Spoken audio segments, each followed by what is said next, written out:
کراچی میں شدید گرمی کی لہر برقرار ہے۔ شہر قائد میں 14 مارچ کو ہلکی بارش کی پیش گوئی۔ ملک کے بالائی علاقوں میں بارش اور برف باری سے سردی بڑھ گئی ہے۔ اسلام آباد میں بھی باران رحمت، مری میں بھی ابر کرم برسا۔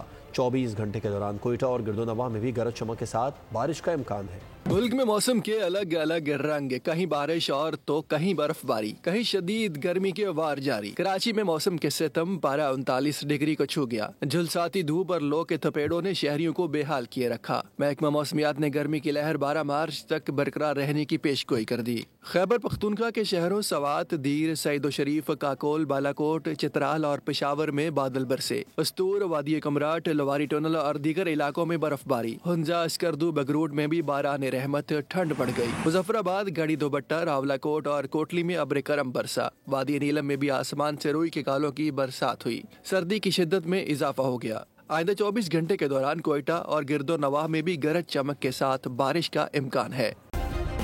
سبسکرائب کریں اور بیل دبائیں تاکہ کوئی خبر رہ نہ جائے۔